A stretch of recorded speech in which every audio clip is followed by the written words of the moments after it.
Hello everyone, welcome to YouTube channel RPSC bio academy. हम जो chapter discuss कर रहे थे वो था एनिमल टिश्यू। और एनिमल टिश्यू के अंदर हमारा जो टॉपिक चल रहा है वो चल रहा है इसका बिल्कुल लास्ट पार्ट, जो कि है कनेक्टिव टिश्यू। हम कनेक्टिव टिश्यू के बारे में पढ़ रहे थे और कनेक्टिव टिश्यू के अंदर हमने 4 types of connective tissue complete कर लिया था। तो आज हम पढ़ेंगे हमारा last type of connective tissue, जो कि 5th नंबर पर हमने पढ़ना है, वो है specialised connective tissue. Specialised connective tissue.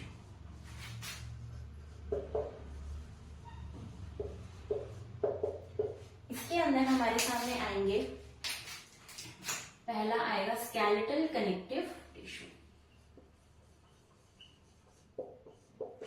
और सेकंड नंबर पर आएगा फ्लूइड कनेक्टिव टिश्यू।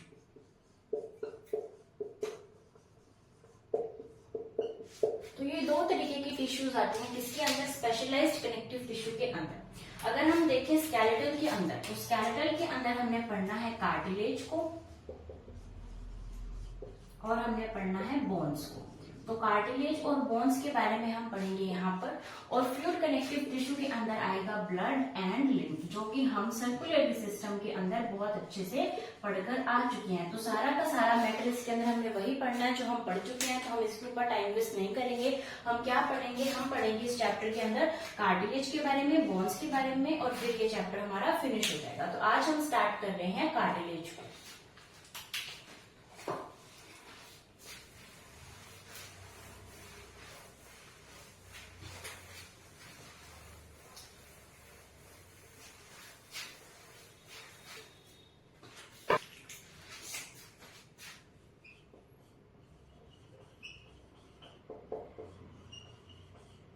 क्या स्टार्ट करने वाले हैं हम, कार्टिलेज को स्टार्ट करने वाले हैं। अगर हम देखें कार्टिलेज को, तो कार्टिलेज के बारे में हम ये पढ़ चुके हैं कि कार्टिलेज की जो आउटर कवरिंग है, यानी अगर हमारे सामने कार्टिलेज है तो उसकी जो सबसे ऊपरी आवरण जो होगा, उसकी आउटर कवरिंग जो होगी, उसे क्या बोला जाता है, पेरिकोन्ड्रियम कहा जाता है। पेरिकोन्ड्रियम। तो पेरिकोन्ड्रियम कहेंगे आउटर कवरिंग ऑफ कार्टिलेज को। पेरिकोन्ड्रियम के बारे में हम पहले पढ़ चुके हैं। हमने कहाँ पढ़ा था, जब हम पढ़ रहे थे dense connective tissue. Dense connective tissue के बारे में हम पढ़ रहे थे और डेंस कनेक्टिव टिश्यू के अंदर हमने क्या देखा था कि 2 तरीके के डेंस कनेक्टिव टिश्यू थे, एक रेगुलर एंड एक इरेगुलर। और रेगुलर और इरेगुलर के अंदर भी हमने देखा था कि जो व्हाइट थे वो दोनों के ही अंदर थे। यानी ये क्या हो जाएगा, ये हो जाएगा white fibrous, dense white fibrous connective tissue जो था। और ये किस तरीके का था, ये था इरेगुलर।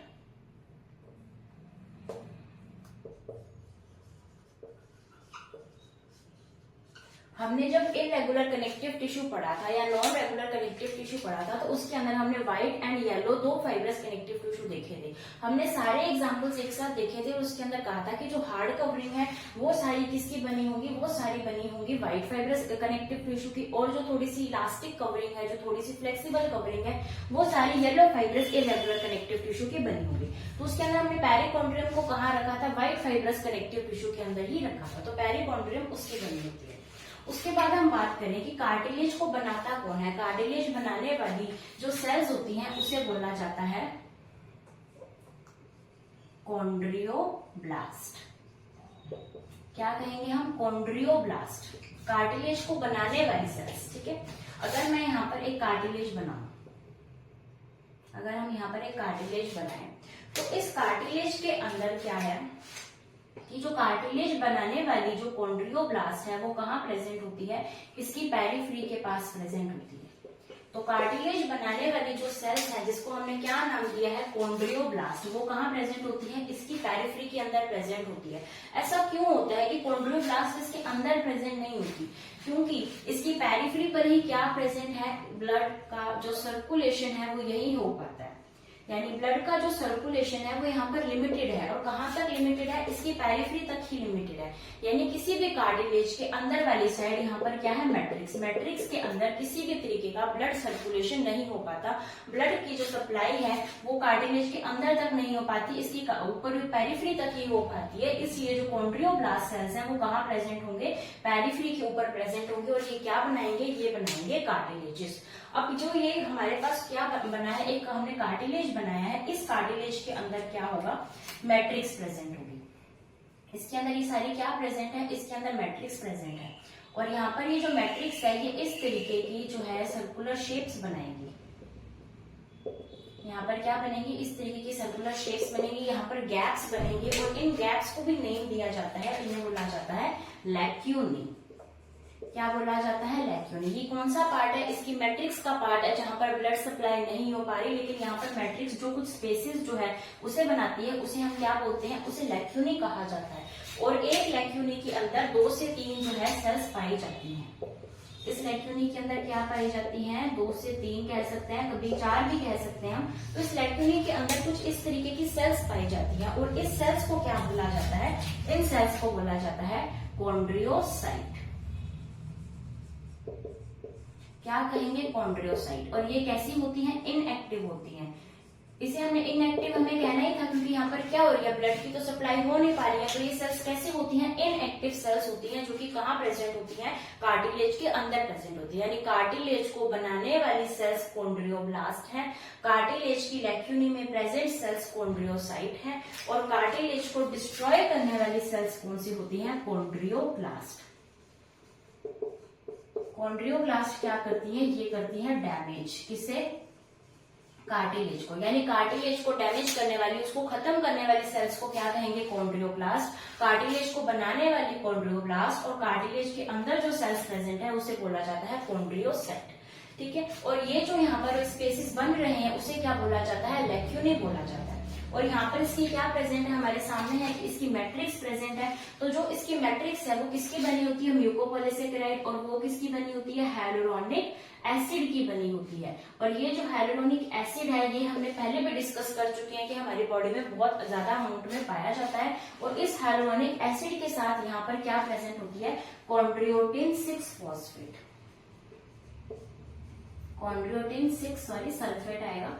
कॉन्ड्रियोटिन 6 सल्फेट जो है वो यहाँ पर हमें देखने को मिलती है, किसके अंदर, इसकी मैट्रिक्स। यानी matrix of cartilage is made up of hyaluronic acid plus chondroitin 6 sulphate की यहाँ पर हमें देखने को मिलती है। इसकी पेरिफेरी के ऊपर कॉन्ड्रियोब्लास्ट सेल्स होती हैं, जो कि क्या करती हैं, इस कार्टिलेज को बनाती हैं। उसके अलावा कॉन्ड्रियोक्लास्ट जो होती हैं वो इसे क्या करती हैं, डैमेज करती हैं।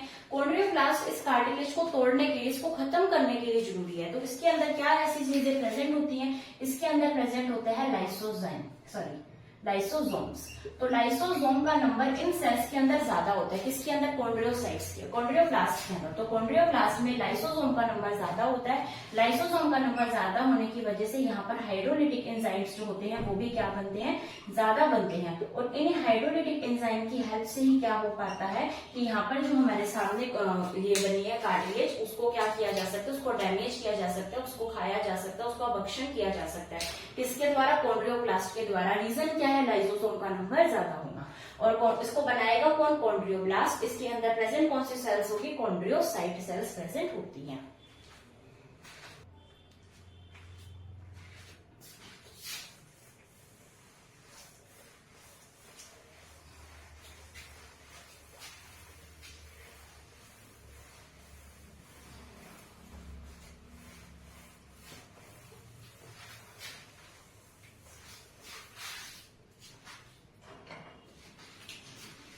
अभी हम डिस्कस करते हैं कार्टिलेज के टाइप्स जो हमारी बॉडी के अंदर प्रेजेंट होते हैं।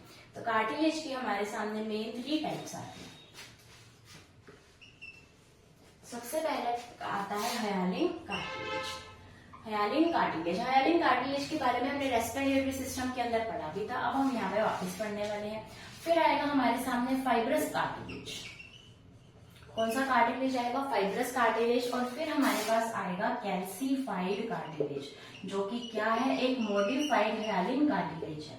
तो हमारे सामने 3 तरीके के कार्टिलेज प्रेजेंट होते हैं हमारी बॉडी के अंदर, hyaline cartilage, fibrous cartilage and calcified cartilage.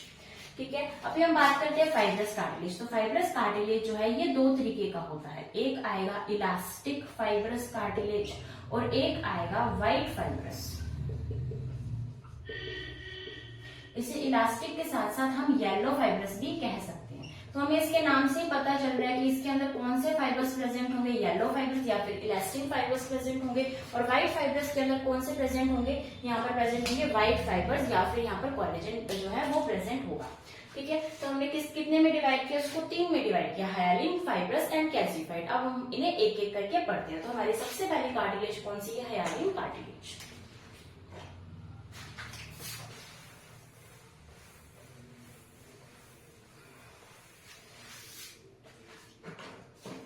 तो अगर हमसे पूछा जाए कि हमारी बॉडी में सबसे ज्यादा अमाउंट में कौन सी कार्टिलेज प्रेजेंट होती है, तो हायालिन कार्टिलेज, यानी इसका अमाउंट जो है वो बाकी सभी कार्टिलेज की तुलना में सबसे ज्यादा होगा। कौन सी कार्टिलेज का, हायालिन कार्टिलेज का अमाउंट सबसे ज्यादा होगा। उसके बाद हम बात करते हैं कि जब एम्ब्रियोनिक डेवलपमेंट होता है, जब एक एम्ब्रियो होता है या हम कह सकते हैं एम्ब्रियोनिक डेवलपमेंट के दौरान जो फीटस होता है, उस फीटस का जो स्केलेटल सिस्टम होता है, कंप्लीटली स्केलेटल सिस्टम, यानी उसकी जितनी भी बोन्स होती हैं वो सारी की सारी बोन्स किसकी बनी होती हैं, हायालिन कार्टिलेज की बनी होती हैं। यानी अगर कोई फीटस है जो कि अपनी मदर के यूट्रस के अंदर प्रेजेंट है और वहां पर उसका एम्ब्रियोनिक डेवलपमेंट हो रहा है, तो उसकी जितनी भी बोन्स बन रही हैं ड्यूरिंग एम्ब्रियोनिक डेवलपमेंट, उसका कंप्लीट स्केलेटल सिस्टम किसका बनता है, हायालिन कार्टिलेज का बनता है। यानी उसके अंदर बोन्स जो है वो एब्सेंट होती है। तो बाद में क्या होता है, बाद में ये जो कार्टिलेज है हमारे सामने, जो हायालिन कार्टिलेज है, ये कन्वर्ट हो जाती है बाद में किसके अंदर, बोन्स के अंदर। और इस प्रोसेस को क्या कहा जाता है, इस प्रोसेस को बोला जाता है ओसिफिकेशन। इस प्रोसेस को बोला जाएगा ओसिफिकेशन। ओसिफिकेशन क्या है, कार्टिलेज का बोन्स के अंदर कन्वर्जन होना ओसिफिकेशन कहलाता है। और हमारी बॉडी का सबसे पहले स्केलेटल सिस्टम एम्ब्रियोनिक डेवलपमेंट के दौरान कार्टिलेज का बना होता है, फिर उसमें ओसिफिकेशन होता है और फिर वो किसमें कन्वर्ट हो जाता है, बोन्स के अंदर यहाँ पर कन्वर्ट हो जाता है। फिर हम बात करते हैं कि हायालिन कार्टिलेज जो है ये कहाँ कहाँ प्रेजेंट होता है, हमारी बॉडी के अंदर कहाँ प्रेजेंट है। क्योंकि हमारे जो सिलेबस उसके अंदर लोकेशन तक दे रखी है, मेंशन कर रखी है, तो हमें लोकेशन इसको स्पेसिफिकली ध्यान रखना होगा। तो अगर हम बात करें हायालिन कार्टिलेज, सबसे पहले ये हमारे प्रेजेंट होता है नेजल सेप्टम के अंदर। नेजल सेप्टम क्या होता है, हमारे दोनों नोस्ट्रिल्स के बीच के अंदर जो सेप्टा प्रेजेंट होता है, यानी हमारे दोनों नोस्ट्रिल्स के बीच में जो सेप्टा प्रेजेंट होता है वो क्या होता है, नेजल सेप्टम। और नेजल सेप्टम कार्टिलेज का बना होता है। और कौन सी कार्टिलेज का बना होता है, हायालिन कार्टिलेज का बना होता है। फिर हम डिस्कस करते हैं कि हमारी जो सी शेप्ड जो बनती है हायालिन कार्टिलेज किसके अंदर, हमारी ट्रैकिया के अंदर। यानी जब हमने रेस्पिरेटरी सिस्टम पढ़ा था तब हमने ट्रैकिया को पढ़ा था और हमने कहा था कि ये हमारी ट्रैकिया है, इसके ऊपर सी शेप्ड रिंग्स बनी होती हैं, किसकी, हायालिन कार्टिलेज की सी शेप्ड रिंग्स होती हैं। सी शेप्ड क्यों कहा, क्योंकि डोर्सल साइड के अंदर कैसी होती हैं, ये इनकम्प्लीट होती हैं। इनका काम क्या था, इनका काम था कि ये ट्रैकिया को पिचकने से रोकती है। तो ट्रैकिया को पिचकने से रोकने के लिए कार्टिलेज की रिंग्स पाई जाती हैं, सी शेप्ड रिंग्स, जो कि डोर्सल साइड पर नहीं पाई जाती। यानी अगर मैं खुद की बात करूं तो मेरे फ्रंट साइड पर तो पाई जाएंगी ट्रैकिया के, लेकिन बैक साइड पर नहीं पाई जाएंगी, क्योंकि ये वाली साइड वेंट्रल होती है, बैक साइड हमारी डोर्सल होती है। तो डोर्सल साइड के ऊपर ये रिंग्स एब्सेंट होती है, वेंट्रल साइड के ऊपर ये सी शेप्ड होती हैं, जो कि कहाँ प्रेजेंट होती हैं, ट्रैकिया के ऊपर हमें देखने को मिलती है। उसके अलावा ये कहाँ पाई जाएगी, उसके अलावा ये पाई जाएगी लैरिंग्स के अंदर। यानी लैरिंग्स के अंदर भी क्या पाई जाती है, हायालिन कार्टिलेज जो है वो देखने को मिलती है। उसके अलावा आर्टिक्यूलर कार्टिलेज, आर्टिक्यूलर कार्टिलेज क्या होता है, आर्टिक्यूलर कार्टिलेज जो होता है हमारी बॉडी के अंदर क्या प्रेजेंट होती है, लंबी लंबी बोन्स जो हमारी बॉडी के अंदर प्रेजेंट होती है। यानी जो लॉन्ग बोन्स होती हैं, उन लॉन्ग बोन्स के ऊपर क्या प्रेजेंट होता है, उन लॉन्ग बोन्स के ऊपर जो कार्टिलेज प्रेजेंट होता है वो कैसा कार्टिलेज प्रेजेंट होता है, हायालिन कार्टिलेज होता है। और उस कार्टिलेज का नाम क्या दिया जाता है, आर्टिक्यूलर कार्टिलेज। ऐसा क्यों, क्योंकि हमें पता है कि जिस तरीके से हमारे कार्टिलेज के ऊपर वाली कवरिंग क्या कहलाती है, पेरिकोन्ड्रियम कहलाती है। हमने डिस्कस किया था पेरिकोन्ड्रियम। पेरिकोन्ड्रियम सभी तरीके के जो कार्टिलेज है सबके अंदर प्रेजेंट होती है एक्सेप्ट वन। जब हम उसको पढ़ेंगे तब हम डिस्कस करेंगे कि इसके ऊपर पेरिकोन्ड्रियम नहीं पाई जाती। उसी तरीके से जो बोन्स हैं उनके ऊपर पाई जाएगी पेरिओस्टियम। क्या पाई जाती है? पेरिओस्टियम। किसके ऊपर पाई जाती है? बोन्स के ऊपर पाई जाती है। तो जो लॉन्ग बोन्स होती हैं उनके ऊपर पेरिओस्टियम जो है वो एब्सेंट होती है, तो इस वजह से लॉन्ग बोन्स के ऊपर क्या पाई जाती है? हाइयालिन कार्टिलेज की कवरिंग पाई जाती है, जिसे क्या बोला जाता है? आर्टिक्यूलर कार्टिलेज कहा जाता है। ठीक है, उसके बाद यहाँ पर आएगा एक और example, sternal part of ribs. Ribs का जो स्टर्नल पार्ट है उसके अंदर भी क्या पाई जाती है? हाइयालिन कार्टिलेज पाई जाती है। तो ये हमारे सामने एग्जांपल्स हैं किसके? हाइयालिन कार्टिलेज की। एक ऐसी कार्टिलेज जो अमाउंट में बहुत ज्यादा प्रेजेंट है, एम्ब्रियोनिक डेवलपमेंट के दौरान हमारा स्केलेटल सिस्टम बना रही है, ये ओसिफिकेशन होकर बोन्स के अंदर कन्वर्ट हो जाती है, यानी हमारी जो बोन्स बनती है, हमारी जो बोन्स बनती है वो मैक्सिमम उनका जो ओरिजिन होता है, मैक्सिमम उनका ओरिजिन कहाँ से होता है? उनका ओरिजिन होता है कार्टिलेज से। यानी हमारी कंप्लीट बोन्स जो है, कंप्लीट नहीं हम कह सकते, बट मैक्सिमम बोन्स जो है वो कहाँ से उनका ओरिजिन हुआ है? कार्टिलेज के ओसिफिकेशन से ही वो क्या हुई है? बनी है। फिर ये कहाँ कहाँ प्रेजेंट होती है? नेजल सेप्टम के अंदर, जो ट्रैकिया के अंदर सी शेप्ड रिंग्स प्रेजेंट होती है, जो रिब्स का स्टर्नल पार्ट है, उसके अलावा लैरिंक्स में प्रेजेंट होती है, आर्टिकुलर कार्टिलेज के अंदर ये हमें देखने को मिलती है। तो ये हमने पढ़ी हमारी first type of cartilage, hyaline cartilage.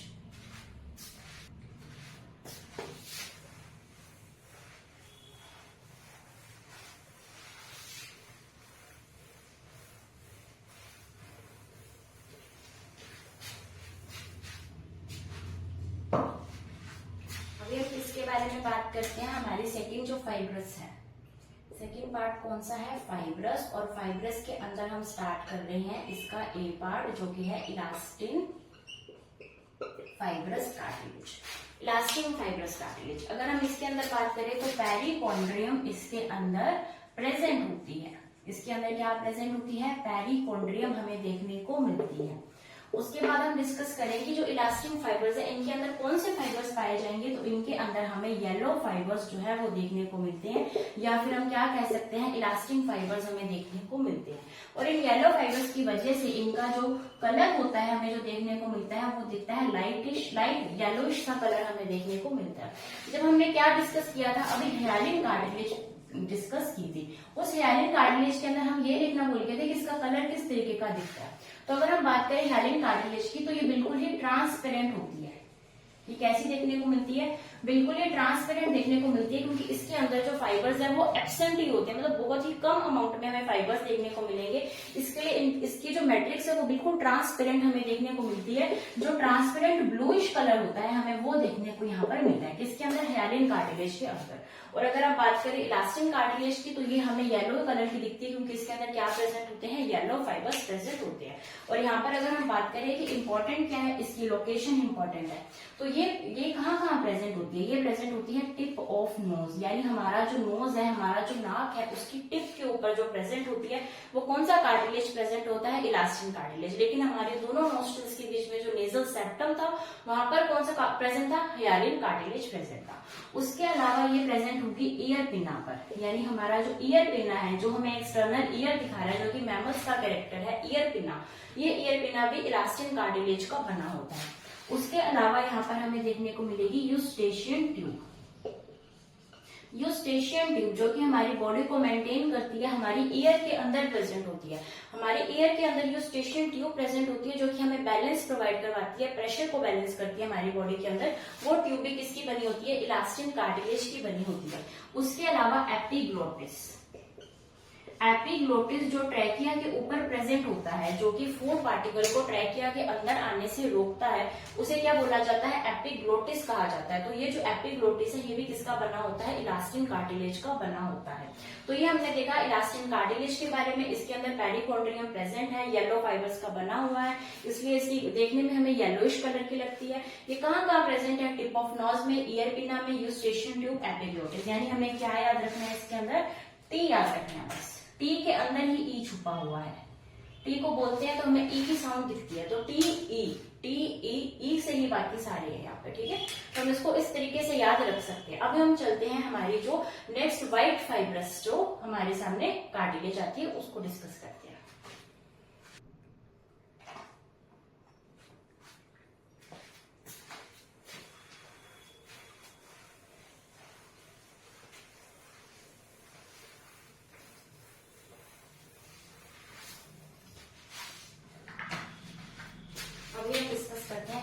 Part जो कि क्या था, वाइट फाइब्रस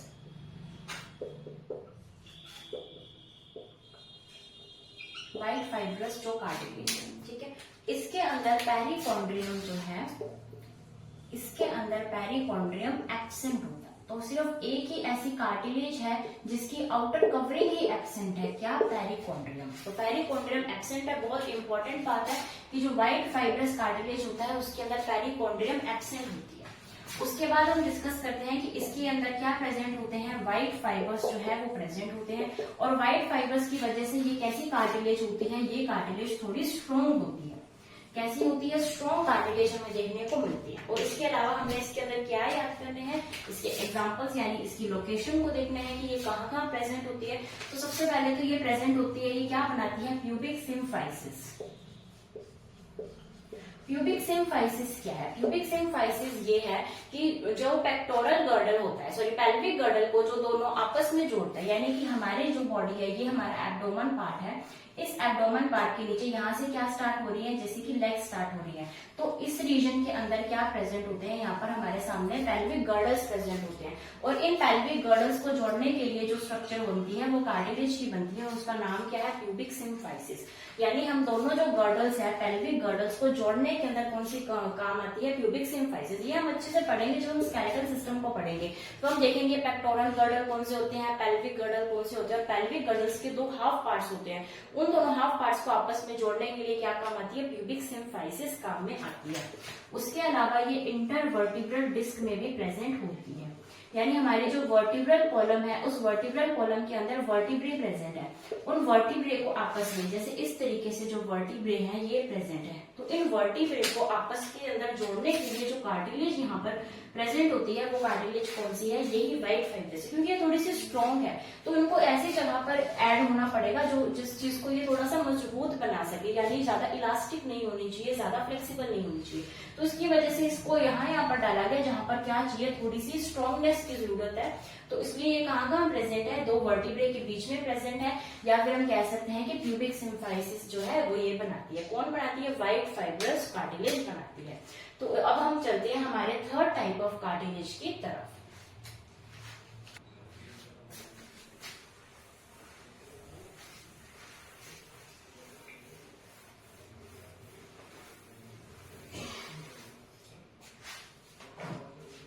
अभी हम चलते हैं इसके थर्ड पार्ट की तरफ, और थर्ड पार्ट है इसका कैल्सिफाइड। कैल्सिफाइड को मॉडिफाइड हाइलिन कार्टिलेज भी बोला जाता है, क्योंकि इसके अंदर क्या होता है कि जो हाइलिन कार्टिलेज है, हमने जो सबसे फर्स्ट कार्टिलेज पढ़ी थी, इस हाइलिन कार्टिलेज के अंदर अगर कैल्शियम के सोल्ट डिपॉजिट हो जाए, कैल्शियम के सोल्ट जो है अगर वो डिपॉजिट हो जाए इस हाइलिन कार्टिलेज के अंदर, तो ये क्या बन जाएगी, बहुत मजबूत बन जाएगी, बहुत स्ट्रांग बन जाएगी। तो उसे क्या बोला जाता है, कैल्सिफाइड कार्टिलेज। कैल्सिफाइड के अंदर ही क्या छुपा हुआ है, कैल्शियम छुपा हुआ है। तो कैल्शियम का डिपॉजिट हो जाएगा किसके अंदर, जो हाइलिन कार्टिलेज है, जो सबसे ज्यादा अमाउंट के अंदर प्रेजेंट है हमारी बॉडी के अंदर, उससे क्या बन जाएगी, कैल्सिफाइड कार्टिलेज बन जाएगी। अब हम देखते हैं कि किस फॉर्म के अंदर जो है ये डिपॉजिट होता है। तो अगर हमसे फॉर्म पूछी जाए तो हम कह सकते हैं हाइड्रोक्सी एपेटाइट। तो कौन सी फॉर्म है, हाइड्रोक्सी एपेटाइट है, जिसकी वजह से ये क्या हो रहा है, इसके साथ अटैच हो रहा है और क्या बना रहा है, कैल्सिफाइड कार्टिलेज को बना रहा है। लेकिन हमारे सामने जो इंपॉर्टेंट चीज है वो क्या रहती है, हमेशा इसके एग्जांपल्स रहते हैं। तो इसके एग्जांपल हमने बस दो ही याद रखने हैं। पहला है head of femur and humerus. Humerus हमारी जो हैंड है, वो हमारी जो आर्म है उसके अंदर जो है बोन प्रेजेंट होती है, और फीमर हमारी जो थाई बोन है उसे बोला जाता है। तो इनके बारे में हम अच्छे से डिस्कस करेंगे जब हम स्केलेटल सिस्टम को पढ़ेंगे। लेकिन एक बार हम थोड़े से फैमिलियर हो जाते हैं इन वर्ड से कि जो ह्यूमरस है वो हमारी आर्म की सबसे लंबी बोन होती है, और फीमर हमारी थाई बोन होती है जो वैसे भी सबसे लंबी ही होती है। तो इनके अंदर कौन सी बोन प्रेजेंट होती है, कैल्सिफाइड बोन होती है, यानी हाइलिन कार्टिलेज के अंदर यहाँ पर कैल्शियम की सोल्ट डिपॉजिट होकर हमारी सबसे लॉन्गेस्ट बोन को बनाते हैं। उसके बाद हम किसके बारे में बात करते हैं, प्यूबिस ऑफ फ्रॉग, यानी फ्रॉग की जो प्यूबिस है वो भी किसकी बनी होती है, कैल्सिफाइड कार्टिलेज की बनी होती है। और फ्रॉग हमारे सिलेबस में अगर पूछने वाला कहीं से भी पूछ सकता है, तो हमें तैयार रहना चाहिए कि अगर कहीं से भी क्वेश्चन आए तो हमारा सही होना चाहिए। ठीक है, तो इसी के साथ ही हमारी जो कार्टिलेज है वो खत्म होती है। यानी हमने जो स्केलेटल सिस्टम पढ़ा है, स्केलेटल सिस्टम के अंदर जो टिश्यूज देखे उसके अंदर हमारा फर्स्ट टिश्यू कार्टिलेज जो है वो कंप्लीट होता है। अभी हम कल के लेक्चर के अंदर एक लेक्चर हमारा और लगेगा जिसके अंदर हम बोन्स के बारे में पढ़ेंगे और फिर हमारा एनिमल टिश्यू खत्म हो जाएगा। तब तक आप वीडियो को लाइक कीजिए, शेयर कीजिए, हमारे चैनल को सब्सक्राइब कीजिए और हमारे टेलीग्राम चैनल को जरूर फॉलो कीजिए। Thank you.